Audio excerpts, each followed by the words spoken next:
I have never felt so alive. I have never felt so much vitality. I've never felt so much energy. And there's just a part of me that wants to help you and anybody who's interested figure out how to do it. Hi, I'm Sarah Schmidt. I'm 52 years old, and I can honestly say that I have never felt better. For the first 50 years of my life, I navigated some pretty fucking hard things that I like to call my Wholey Schmidt moments. They include things like being diagnosed with cancer, navigating my sexuality, adopting children, two divorces, losing my dad, and having a biological child in my 40s. After decades of some really, really hard work, I have fallen deeply in love with myself and my life. Turns out that embracing the magic and the expansion that comes with getting older, it isn't a bad place to start. I'm here to prove that life doesn't have to decline with age. In fact, it gets a whole lot better. On Wholey Schmidt, we are going to dive into my curiosities around wellness and longevity and mindset, and we are going to do it with really vulnerable, thoughtful conversations with people that I really love and admire. This season, we are going to celebrate and honor growth and transformation and find profound beauty in connection. Welcome to the show.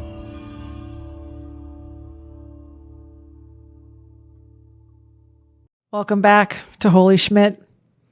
I'm your host, Sarah Schmidt, and I seriously cannot believe that we are launching season 2. When I think back on who I was and how I felt and what I was doing and the things that were occupying my mind and my consciousness and my life in April, 9 months ago, I am just completely awestruck by the power of transformation. I look back at pictures of myself, just the photos of myself, the clips and the images, and I don't even know if I recognize her at times. And then I hear the words come out of my mouth, and I know those were words that I said, and they're words that still ring true.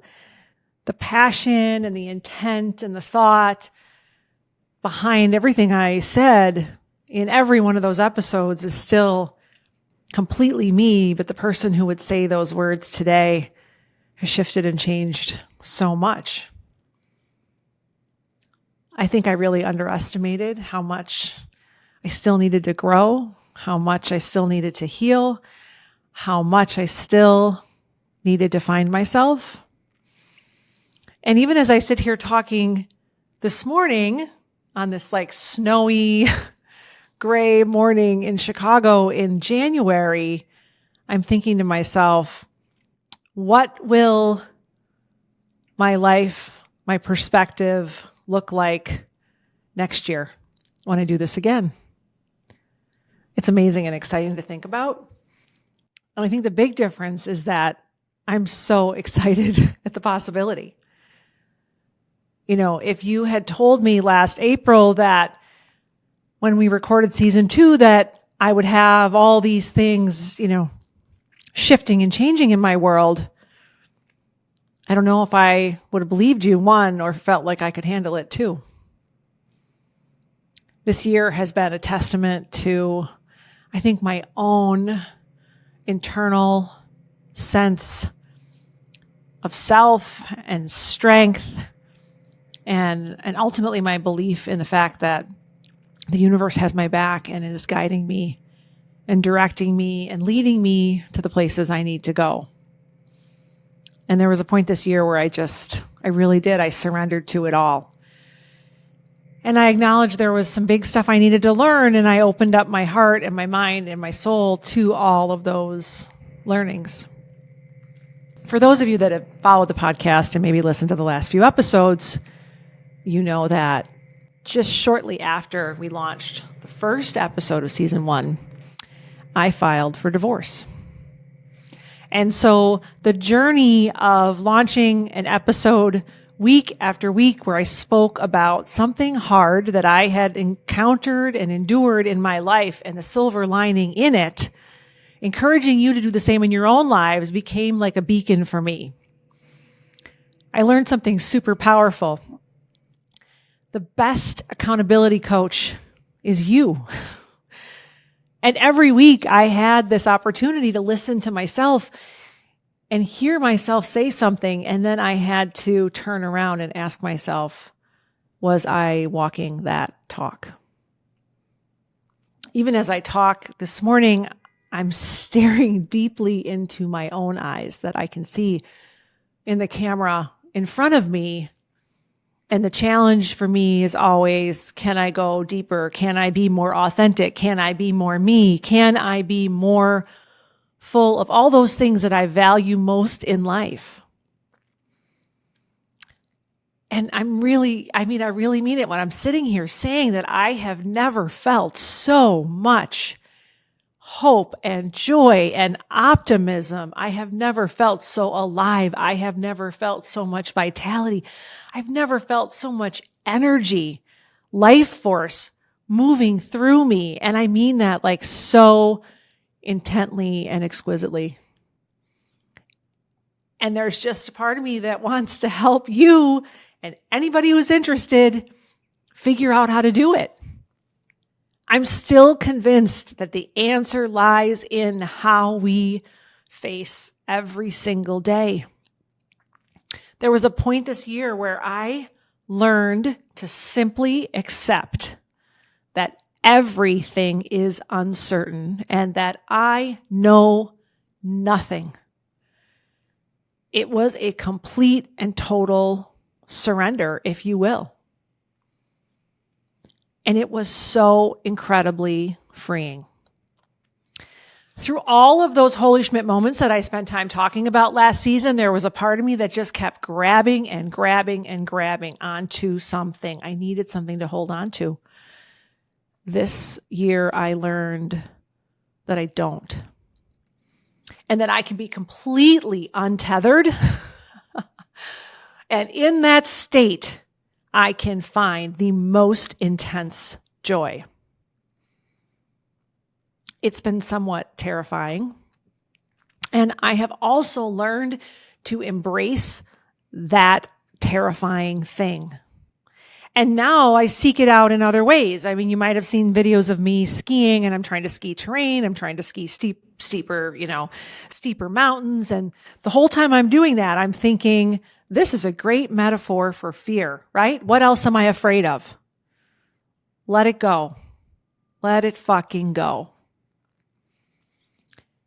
I've been working through this in my parenting, all these challenges that I face. I have a daughter who's got Lyme disease, and we've been struggling with treatment for 2 years with her. And it's been hard. I mean, hard isn't the right word.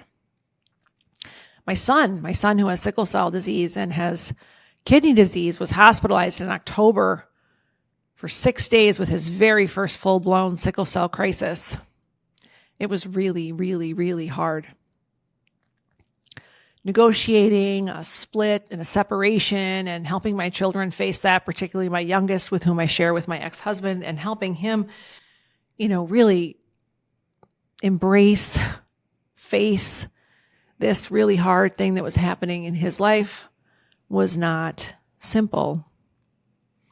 And yet I am more and more convinced that each of those humans I just talked about have their own path that they are responsible for, even at 8 or 16 or 19, and that I cannot fix it, make it better, control it, solve it.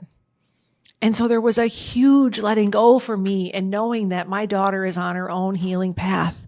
My son is on his own healing path. My little guy is on his own path. And I have to let it be. I just feel so much gratitude as I sit here talking today. I mean, it is literally oozing out of me. On my way here, I had music blaring in my car so loud that you would think a teenager was driving behind you. And it was just a reflection of energetically how big and robust and beautiful I feel right now. And it's not lost on me, because if you've listened to season 1, there were lots of times in my life where I did not feel beautiful, robust, full of life, ready to face whatever came my way. This season, I want to talk about how we get to this place. I want to help you do it. I want to be a guide, a coach, a mentor. I want to offer whatever I can, knowing that I do not have all the answers for you, but I think I figured out a few things. These 52 years on this earth for me have been really big years. I have really dug deep. I probably have never dug as deep as I did in the last 2 years. And I figured out a couple things. I've also figured out that it's actually not that hard once you start doing it. You know, a lot of people look at me and they see this like very disciplined, unwavering person, human, who has it all figured out. And this season, I hope that I can help unlock some of the things that, yes, I have figured it out, but at the end of the day, what I figured out is that it's not all that hard. And here's the secret. Choosing yourself is the very best way to love the people you care about the most. And this year, in the face of all of these things and a few others that I didn't even mention, I kept choosing me. I woke up and I chose me. I woke up and I chose my joy. I woke up and I chose my happiness. I woke up and I chose my sense of fulfillment. And I didn't allow myself to feel selfish about that. I didn't guilt trip myself about that. I didn't spend a lot of time with people that might want to guilt trip me about that, make me second guess my choice. I surrounded myself with people who celebrated what I was doing and who I was becoming and stood behind me and had my back and were also doing the same thing. I built my own little community. And I want to do the same for you. I want to help you find your people. And I have a feeling that if they're listening to this episode, they're your people. Too often, we miss the opportunity to support each other in hard things because when we see somebody doing something very hard that we feel like we can't do ourselves, we feel small and we project that onto others.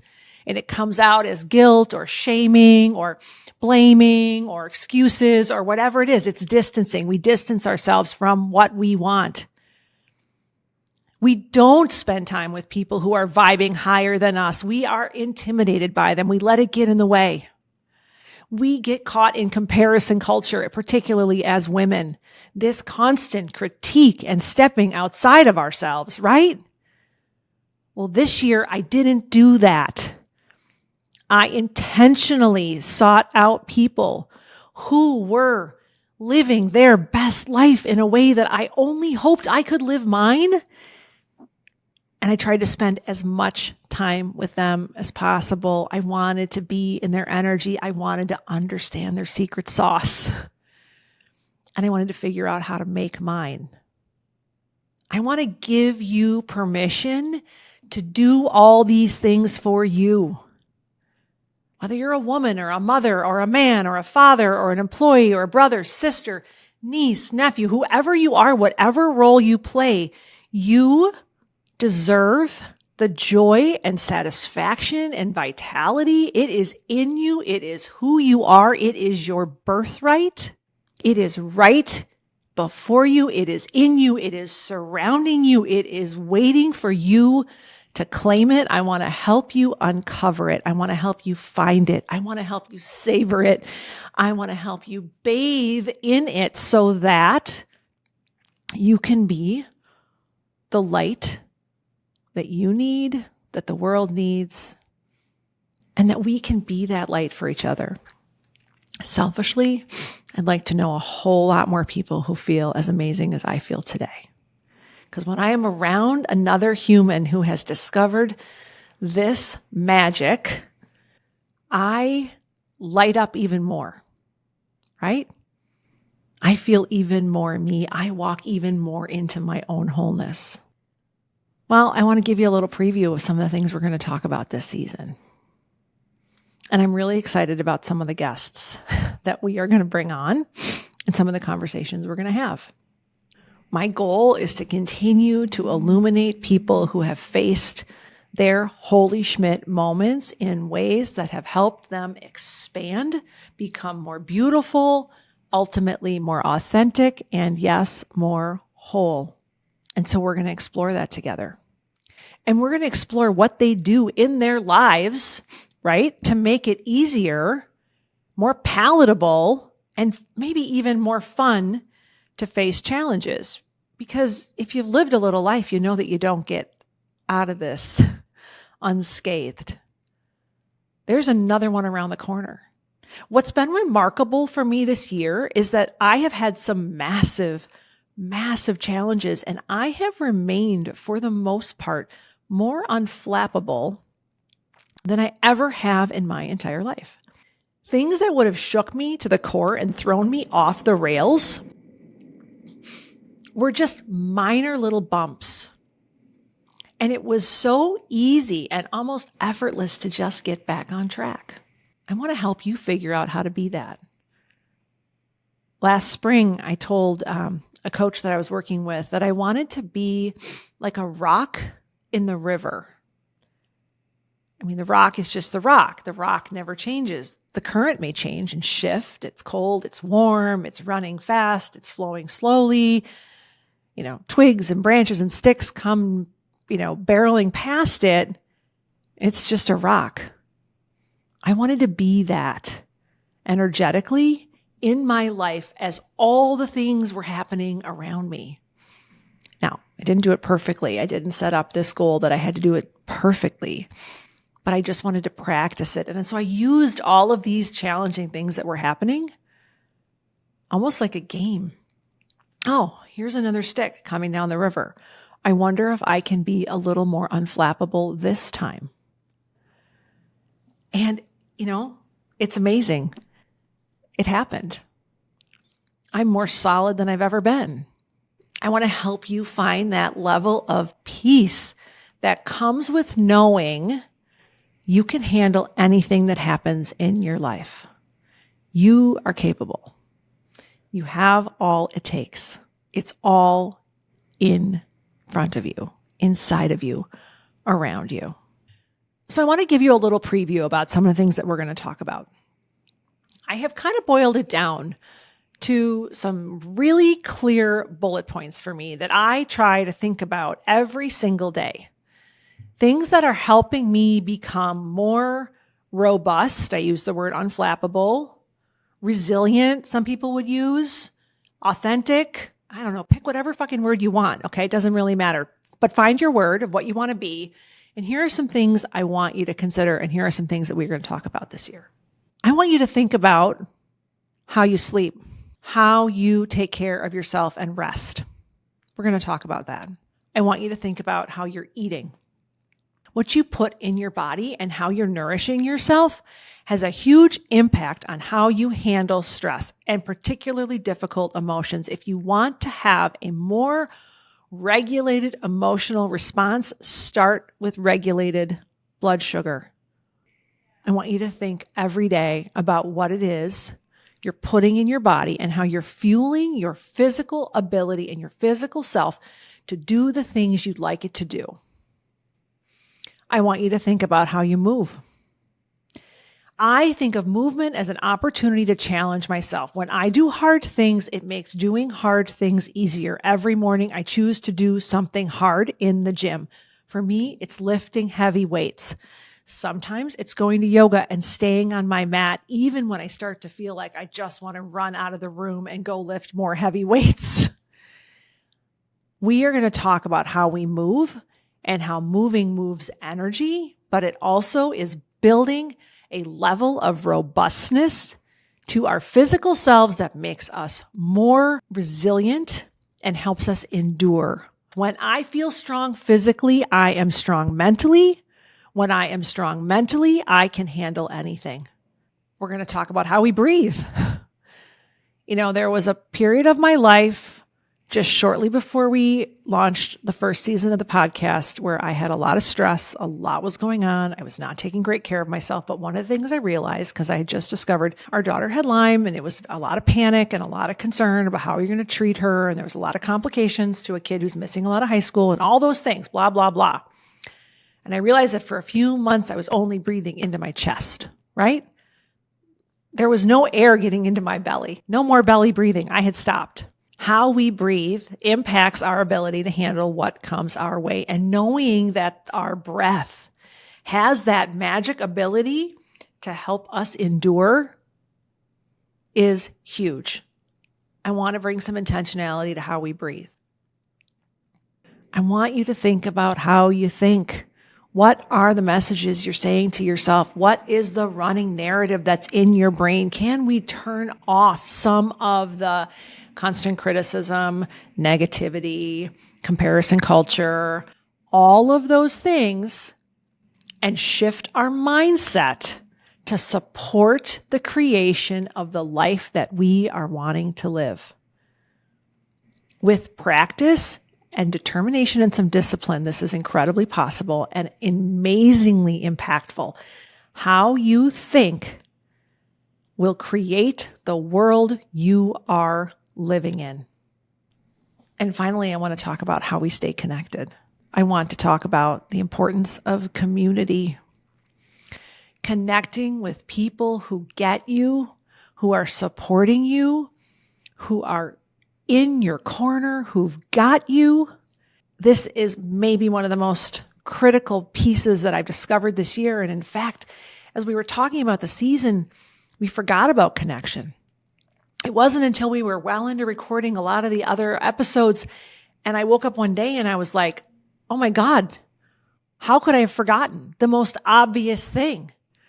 We are social beings who need to be connected. And I'm not just talking about a virtual connection with someone on their Instagram account. I'm talking about real life, emotional, physical, intense spiritual connection to others where we feel loved, supported for who we are. I saw the value of this year in the handful of people who showed up for me in one of the most challenging moments of my life. They were in my corner for whatever I needed without judgment. They held my feet to the fire. They stood by me when it was hard, and they celebrated all the beautiful moments that unfolded. I want all of you to know that that kind of community is possible for you, and I want to help create it. And maybe, just maybe, we create it together. I hope that this season is phenomenally inspiring to you.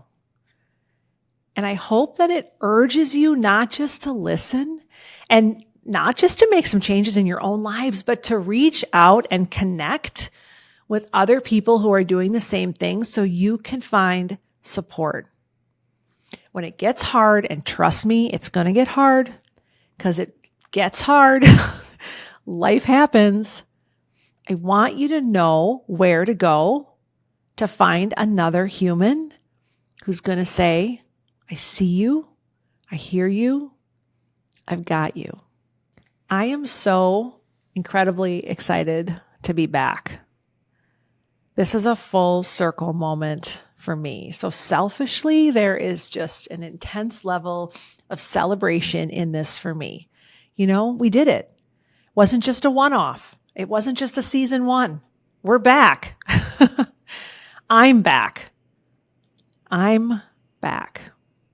And I cannot wait to share all this with you. But even more than that, I really can't wait to hear what resonates. That's the part I enjoy the most. Knowing what means the most to you. Welcome back to Wholey Schmidt. I'm Sarah Schmidt, and I'm thrilled, overjoyed, and slightly emotional as I talk to you today to be your host for season 2. Let's get started.